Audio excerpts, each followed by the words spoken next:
Hello and welcome to Faithfully Stampin' with Jennifer Helm. I am Jennifer Helm, the faithful stamper and independent demonstrator with Stampin' Up!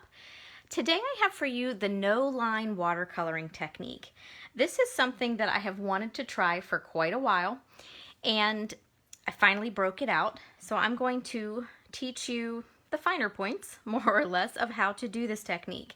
And so there's some specific rules you have to follow for this, but it's not as complicated as I'm making it already sound. So stick with me and I'll show you how to do this.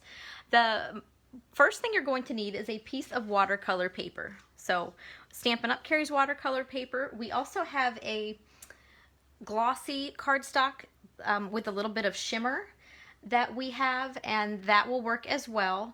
Things will be different based on what kind of watercolor paper you use and also how much water you carry in your aqua painter. We'll get to that in a minute. And I'm going to apologize in advance for my lighting. I'm having some difficulties this evening. I'm not sure what in the world is going on because nothing has changed from one week to the next with my setup here, but I will hold things a little closer to the camera tonight so that you can see, and hopefully things won't look as washed out, and then I'll fix that in a little bit. So, watercolor piece of paper, this one is 3 by 4 to specifically match up with the image that I am using. I am using the smaller of the floral images from the Blessings of Home set. This is a beautiful set with beautiful imagery that is carrying forward into our annual catalog, which we've had out for about a month. If you do not currently have a demonstrator that you're working with and you'd like a paper copy of the catalog, please feel free to get in touch with me. I'd be happy to send you one. And we have a brand new catalog coming soon, our July to December holiday mini. So you won't want to miss that. Lots of fun stuff coming there. So I have my watercolor panel. The next thing you're going to need is a neutral color ink. Normally I stamp in a basic black or a dark color ink. You want something more neutral for this panel. So I'm using Crumb Cake this evening. You could use something like Sahara Sand as well. And we're going to stamp off with our image so that it's not a crisp image. You want something a little bit softer. So I'm going to grab some scrap paper. And I think ideally I would stamp off 3 times. But for the sake of this video, and so you can see a little clearer what I'm going to do, I'm only going to stamp off twice. Or once, really. I'm going to stamp the second time. So I inked up my stamp. I'm going to stamp once, and then I'm going to stamp again. And that gives me a lighter image. If I were to stamp a third time, now this came out a little better than the last one I did, but it's much lighter than this first initial one that I did. And so I don't want a clear, crisp image. I want no lines to show. That's why it's a no line watercoloring technique. So I'm going to show you how we're going to just about make these designs or the lines here disappear. We're definitely going to soften them a bit. So this doesn't really need any dry time. By the time I get my other supplies together, it's going to be all set and ready to go. So that's one nice thing. You will need an aqua painter. This is an old style one that is blue. Our new ones are just clear, so in case you're confused by seeing that. And we have a set that has 3 different tips. A fine tip, a medium tip, which this one is a medium tip, and a small flat brush. So that comes in a set, and you'll find that in the annual catalog. I always keep a paper towel handy while I am working with my water painter. You might hear me call it an aqua painter because that was what they were called originally when I joined, and I sometimes get stuck in the old verbiage. And I also keep a piece of scrap paper handy as well, and I'll show you why in just a little bit. So when I start adding color to my image, I start with the lightest color first. So I'm going to go with Daffodil Delight. And what you're going to do is you can, if you want, pick up ink from the ink pad itself with the tip of your aqua painter. But I'm going to show you a different way to do that. So this works with either the old style ink pads like this or the newer ones, which have the flat front. They don't have the little bump out. but it works with either one. The old style ink pads are a little bit easier to do this next step, but you can get it to work with those new style. What you want to do is basically almost bear hug with your hands your ink pad. I like to put the heel of my hand on the top and squeeze it. And so what you're doing is you're forcing that lid down into the ink, and you're going to end up with a little sploosh like that on the lid of the ink pad, and that's what you're going to draw your color from. And as I said, you can always draw from it with the tip of the brush directly, but I like this, and it allows me to control a little bit of the depth of the color. So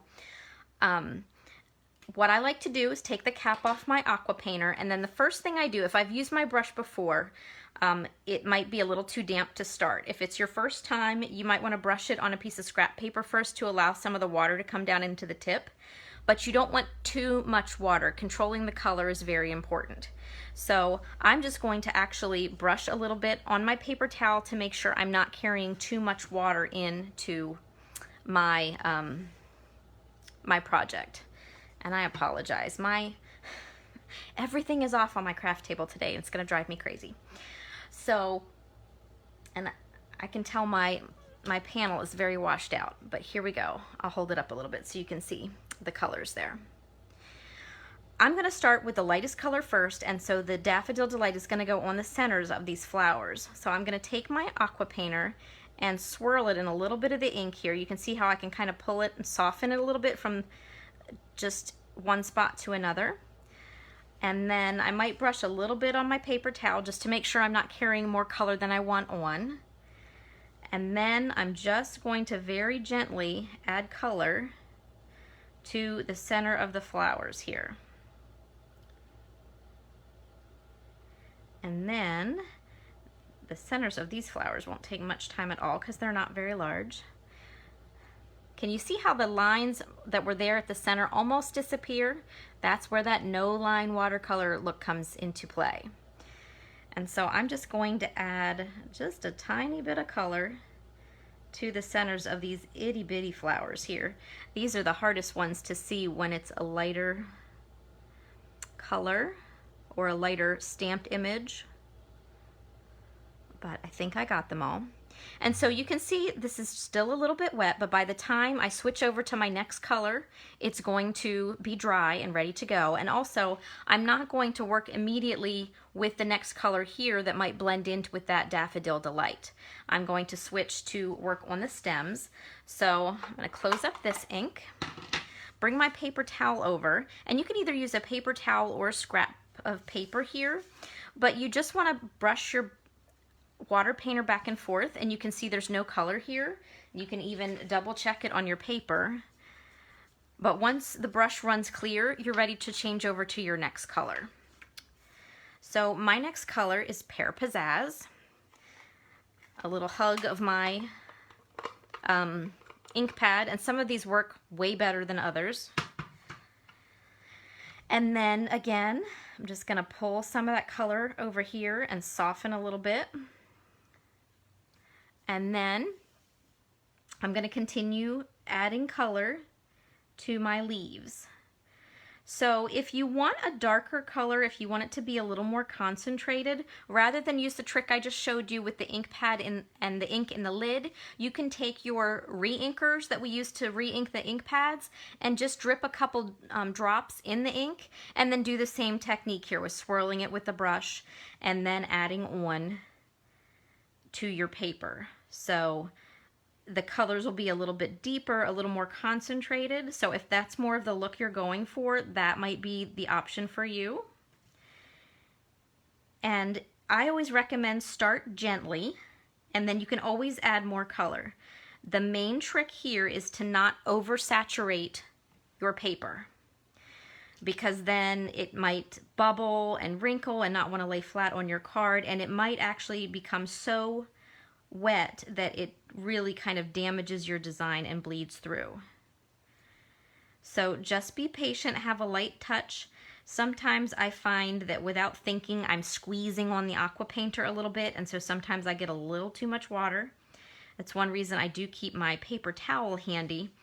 But also, if I start lightly, then I can come back and add more color, as opposed to oversaturating it to start with and then kind of being stuck. So just have a light touch and a little bit of patience as you work through this. And I think I forgot to mention, the stamp that you want to use for a project like this is largely just an outline. You don't want something that has a lot of filler already added to it, because it's just going to eliminate the need for adding the color with the watercolor technique and the aqua or the water painters. So something with more of an all-over outline image is really what you want to go with. And I'll show you some more examples of that in just a little bit once we get nearer the end of the video. So I'm just going to continue filling in my leaves. Sometimes if I have a bunch of them close together, I might work on one section and then jump to another and then jump back and forth.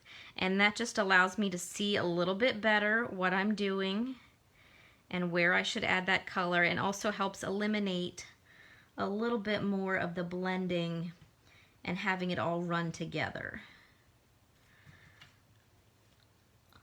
And hopefully you can see that it's coming along very nicely. I can always add a little more color or fill in a little bit if I want. I had to do that a couple times while I was working on my samples, was just go back and fill in a little bit, maybe the tips of my leaves or somewhere where I missed just a little bit. And this is actually working very well, better than some of my other samples where it's really almost swallowing up that line, and that's what you want. That's the no line watercolor technique. So hopefully you're bearing with me, and I really appreciate that since my lighting has decided not to play nice. I have studio gremlins, I think. All right, so now I'm going to jump back up to these larger images with the flowers, or the larger flowers. And this is one of those new style inks. It is a little more difficult to squeeze the color onto the lid. Sometimes, oh, look, I did really good that time. Sometimes I have to go back and squeeze it 2 or 3 times, or occasionally I have to lay it on the table and really, really lay on it. But I usually get what I'm looking for eventually. So just keep that in mind if you've got those new ink pads. It is a little trickier. And again, you can just pick up the color directly from the ink pad itself. So when I get to these larger images, I typically outline a little bit first and then come back and fill in. Sometimes that does leave me with a little more like of a pronounced outline than I want. And so if that happens, I'll just go back for a little more color and then add it back to the inside, and it kind of then blends it together a little bit more. So hopefully this is all making sense and not scaring you away from trying this technique. As I said, I think I said earlier, this is one I'd been wanting to try for a while, hadn't gotten up the nerve, and so I finally broke it out to give it a try. And it is a fun one. I will admit it's probably not my favorite watercolor technique. I'm very fond of our watercolor pencils and the blender pens that we have. But that being said, I can say that I've tried it, and I can definitely see how this would go very naturally with some stamps over others. Some stamps just really kind of lend themselves to more of a watercolor look. And so if you've got any of those, this technique would probably be perfect for that.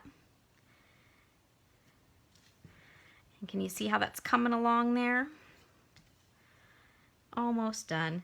So you don't really have to wait a long time in between. I am jumping around a little on the image to ensure that I'm not adding too much water to a particular area of the stamp.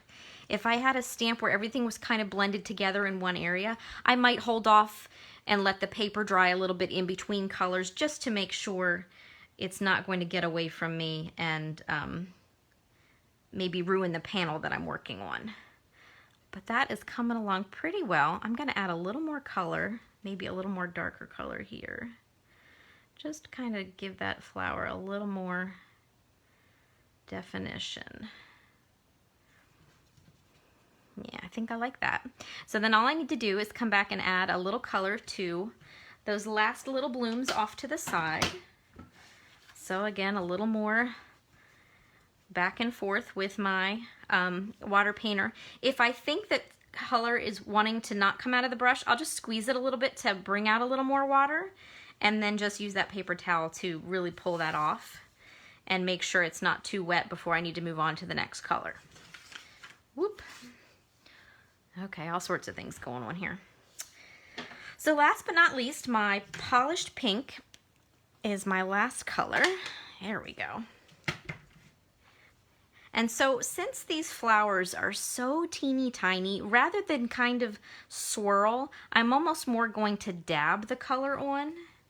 And I, again, apologize that my camera angles are off tonight, so it's a little harder to see. The larger your image is, the easier it is to add color to the portions, but you can definitely add some smaller details even though it's a smaller area. And so this all kind of just blends together anyway. And you don't want to be here all night watching me do this. So I think we're going to call that good right there. So you can still see a little bit of line here, but I also wanted you to be able to see the outline I was working in since my lighting is bad enough this evening. Now, if I was putting this on a card, I would let this sit for a while because I definitely wouldn't want to flip it upside down to put glue on the back and then wipe it right out right away. So in the interest of saving you time and patience, I'm going to set this one to the side because I made up another one earlier. And this one, the lines did want to show a little bit more, but that's okay. You can see here on these samples that every time you do this, it will look different, regardless of what kind of paper. These are 3 different styles of watercolor paper, but the look is different on each and every one.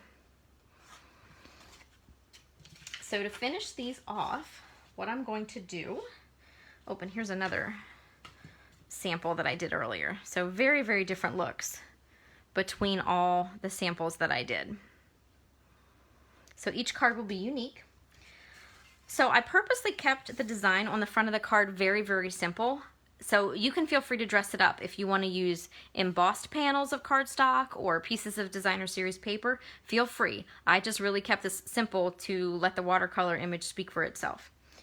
I am going to change up the colors on this particular card. So rather than Daffodil Delight, I'm going with Polished Pink, which was the pink I used on my image. I'm going to stamp my sentiment quickly on the bottom of my card here. Whoop.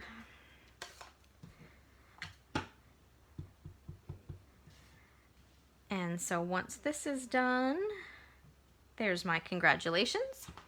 I thought this would make a very kind of dainty and elegant, maybe congratulations on your engagement or getting married or anything really. So that's set. Now I'm going to take this piece, which was 3 by 4, and I'm going to layer it on a piece that is 3 1/4 by 4 1/4. No special glue needed. Use your adhesive of choice. The watercolor paper is a little bit thicker than cardstock, but really any adhesive should do. My favorite is our Stamp and Seal Plus. So that is what I used. I'm going to center that, give that a nice press. And then I'm going to add some ribbon. So I'm going to pull out my polished pink ribbon to match my cardstock. It's a little bright, but I think it'll work. And I did forget my cheat method of putting ribbon on my card. I usually use Scotch tape, which I know would horrify some people, but it's okay. I'll use my adhesive tonight and anchor those edges. And now what I'll do is grab some dimensionals. I only have mini ones handy, so bear with me a moment while I put enough on the back of my card here. One thing to remember while you are putting dimensionals on the back is you don't want your panel to sag anywhere, so make sure you have them adequately dispersed on the back of your project. And then once you have the backing all peeled off, I'm going to go ahead and put this on my card. And of course, they're being persnickety today. There we go. If you're like me, you find these dimensional backings everywhere, and this one just does not want to give up on the table. Come on. Okay. So for this card design, I purposely shifted this panel up towards the top left of the card.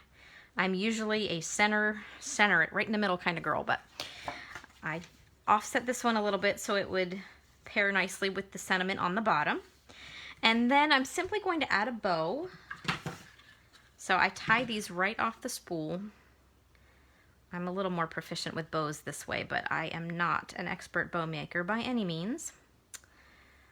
So I'll finagle my bow a little bit, and I think that works. When I'm happy with it, I'll trim it off the spool, and I like to use a glue dot to add the ribbon. So I put the bow right on the glue dot for starters, and then I pick the whole thing up, and then I'll put this right on there, like so, and then I'll just come back with my scissors, which nicely match my card tonight, and trim that edge. And I think I'm going to angle that a little bit more than I did. Oop. Maybe. There we go. And then I'll trim a little bit more off this side. There we go, my quick and simple congratulations card. The watercoloring itself will take you the longest time, and then once you dry and assemble it, it'll go together very quickly. So I do have some more samples to show you. Again, you can just see how different each panel looks from attempt to attempt. So different looks every time, but all beautiful. Now, you don't have to use one central image like this. You can also use it with an all-over stamped image. I took 2 different poppy stamps and just stamped randomly on the paper. Used the same technique. The only difference here is I applied the color with the watercolor brush for all the outer petals on the flower, but the poppy stamp that I used had a little texture to it itself. I don't know if you can see here. There's a little bit of texture look. And what I did, rather than add more color, I just took the plain, clean water painter and just kind of blurred it a little bit to help increase that watercolor look for the center of the flowers. And then I added my banner. I did add some stamped off splatter images just to fill in some of that white space. And then I just continued the theme on the inside, but without the watercolor accents. So different ways you can use the card fronts. Now, this does take a little bit of patience and maybe a little bit of a learning curve. For example, I knew I wanted to use this basket stamp. I thought it would work really well, but I intended to fill the basket with apples. However, you can see these are not apples, these are hearts. And the reason I went with the hearts was because the apples were not cooperating for me. So you might have some panels that you have to toss because they don't come out well, but it's a good learning experience. But here was my first attempt, and some of them weren't too bad, but then there was this kind of blobby mess in the middle, so I said, yeah, that one's not going to work. And then I thought I'd try again, maybe with a different color ink. Still not happy. It turned into a blobby mess again here in the middle. Somebody told me they look like tomatoes. I said they look like rotten tomatoes. So I tried again, and instead of doing the technique I showed you with the stamping off and then trying to fill in, I thought, well, maybe if I don't stamp off and I leave the outer image darker and then fill it in with the watercolors, it'll look a little better. Well, you can see I had a lot of bleeding with that darker ink, and so they still look like rotten apples. So I said, you know what? We're not using those apples at all. And that's okay. Sometimes you need to learn what works and what doesn't. Again, I tried with the kitty cat, and this one came out a little better than the apples, but I opted in the end to go with the hearts instead. But I did the same thing. I tried the stamping off and then adding a little bit of the color, and he's cute. But this one I like a little better, but I still didn't like him with the basket. So this little guy is going to end up on another card because I don't want to throw him away. But I ended up with the flowers, and I'm really tickled with how this basket came out. I feel it looks very natural, almost like a real basket you might pick up at the farmer's market. So that kind of tickled me. That was my greatest success, I think. But I do also like this last card that I have to show you. And this is our new stamp set called A Little Cheesy. It's full of beautiful images, kind of cartoonish images and puns. And this one in particular, so here's my cheese, and then on the front, or on the inside, it says, "It might sound cheesy, but I think you're great." So if you like puns, this is the stamp set for you. But I wanted to show you, here I left the lines a little bit darker so that it didn't distort the look of my cheese. I did do another card similarly though, but I wanted to show you, same technique. This one though, I had a little bit more of a of water pooling on the card. However, since it's a block of cheese, it really works well.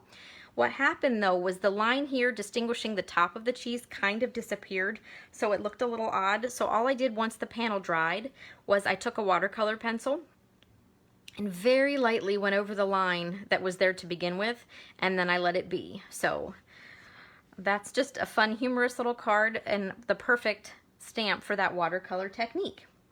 So I hope you enjoyed learning the watercolor technique. I am by no means an expert at it, but it was fun to learn, and now I have a new skill in my arsenal. So I hope you enjoyed that as well. If you haven't already, I would love for you to subscribe to my YouTube channel. You can click the notification bell, and then YouTube will notify you each time I post a new video, which is typically about twice a week. You can also hop over to Facebook if you like and follow me there. I am The Faithful Stamper. I do live videos there as well, and contests and challenges, and mention different specials or things that we have going on in the world of Stampin' Up. And I'd love to have you there as well. Thank you so much for watching. Take care and happy crafting.